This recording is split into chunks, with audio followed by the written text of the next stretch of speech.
Good morning. I plan on catching you up from events that took place over the weekend with an update on President Trump's proposal for the United States to own Gaza, and also the intent to cut the budget of the Agency for International Development, which is a good idea.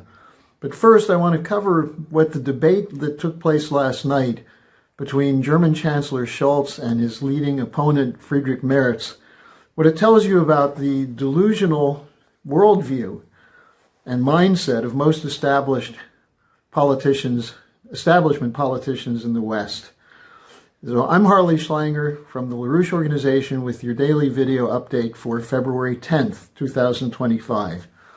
Let's start with the Scholz-Merz election and the debate last night. In 2 weeks, the voters will go to the polls and determine who the new chancellor is. The debate last night was a colossal flop. There was very little that was presented that was new or interesting. Let's take Scholz first, the incumbent chancellor, whose government collapsed. He seems to be completely clueless as to why his coalition collapsed. Last night, he defended the green policies, which are part of the deindustrialization underway in Germany. He also defended the war, although he said he hopes President Trump can end it. A fairly impotent posture for someone who's been very instrumental in funding the Ukraine war against Russia. He blamed Russia for the collapse of the German economy, when in fact it's the policies of the coalition government which is causing the collapse, as well as the policies of the European Union. It's the submission of Germany to the United States and NATO to be a part of the war in Ukraine against Russia. And of course, Scholz never brought up the blowing up of the Nord Stream pipeline, because this is one of the great problems of his administration. He's never yet commented on who did it or why they haven't investigated it. And further, he continues to accept the European Union Green Mandate, which is a major aspect through regulatory policy and the CO2 transmission policy. It's a major part of the collapse of German industry.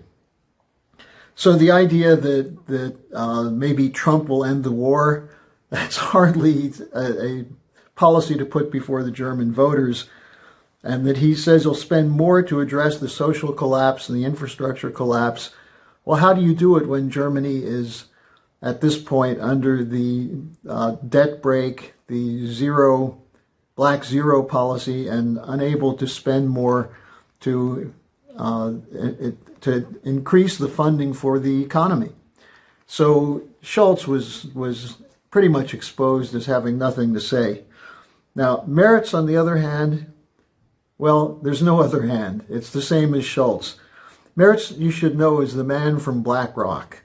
He was the head of Germany's BlackRock division for 6 years before becoming the chancellor candidate.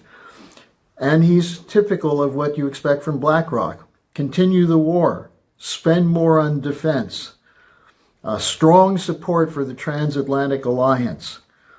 And then on top of that, he was the one who is introduced a resolution to tighten immigration policy. But this just exposes the hypocrisy of Merz. Merz had been in the past for a wall between the CDU, his party, Christian Democrats, and the Alternative for Deutschland, which he denounces repeatedly as an extremist right-wing organization. And yet he then accepted their support for his immigration restriction proposals before the German parliament. Now, this just shows what an opportunist he is. And when he was called on it last night, he had very little to say. He said that he stands by his willingness, his commitment to keep the AfD out of the government. But he's adopting their policy on immigration. So this is where you see the hypocrisy and fraud of the establishment parties, because Scholz is essentially saying the same thing. Neither of them have an actual policy which goes outside of the existing axioms, which means what they're proposing will not work. So I suspect there'll be no gain for either of the candidates. There's another debate next Sunday, and then the election the Sunday after that. So I'll keep you updated on events here in Germany. Now on Trump, supposedly last night he again said that his proposal for Gaza, of removing the Palestinians, tearing down all the structures there and building a new beautiful city for international people, he's again sticking with that, despite the fact that all the Arab neighbors have said they will not accept the transfer of Palestinians to their countries. This is a unified position from the Saudis, the Egyptians, the Jordanians. In fact, only the U.S. and the Israelis seem to have a commitment to support this policy. Now, the idea of building in Gaza Disneyland, it's not going to function. The idea that Hamas was defeated, that's not true. So this was presented as a new, bold, fresh initiative.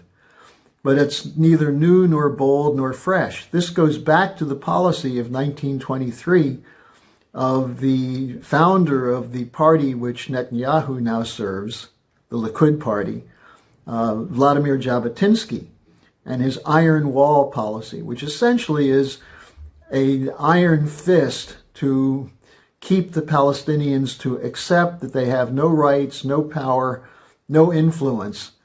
And if they're willing to accept that, then they can stay. Otherwise, they should be removed.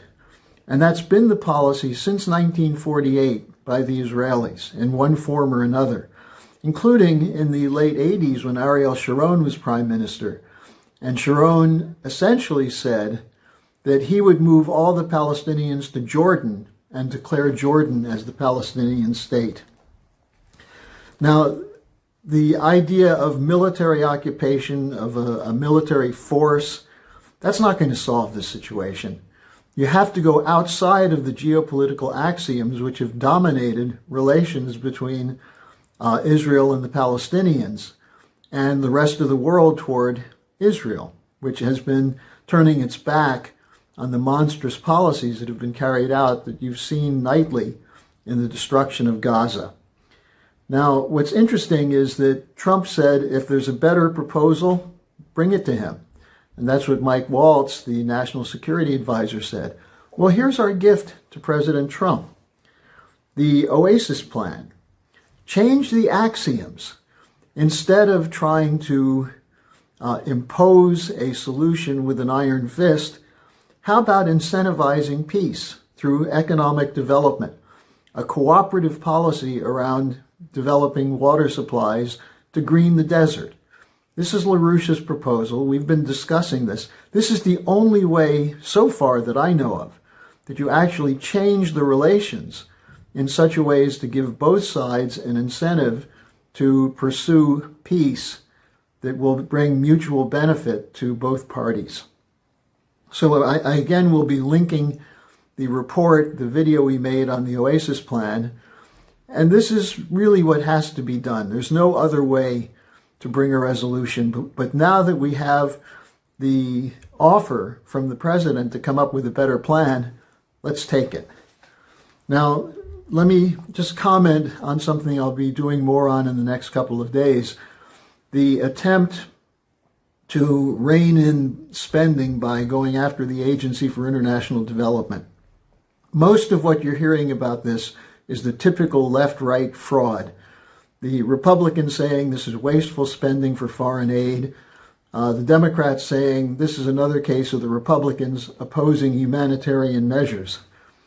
But the AID, the real issue of the AID is that it's an institution committed to color revolutions, to regime change, especially under its recent head, Samantha Power.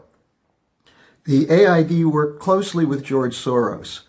It's the National Endowment for Democracy, the coup operation of the U.S. government, the electoral interference project, the attempt to destabilize countries such as Georgia, Belarus, Kazakhstan, and one country after another, all aimed at undermining not just Russia, but the emergence of the BRICS. This is an instrument of British imperial policy. Now, this is something that should be cut, but the problem is it's not being presented properly to the American people. So over the next couple of days, I'll have more on this. We've put together a task force to look into it. The AID budget should be cut, but especially around this idea of U.S. interference as a unipolar superpower, telling other countries what's acceptable for so-called democracies. Now, there are also reports that Trump and Putin spoke. We don't have a lot of details on this, as not much was made available, but we'll try and get some of that story to you as soon as possible. So look at the Oasis Plan. When people talk about going outside the box, you got to make sure that their thinking is outside the box, because the proposals that are coming forward are all within the axioms of the current box, which has put us in a situation of escalation of war and confrontation. So look at our video, think about it, and think differently. That's the key to getting change.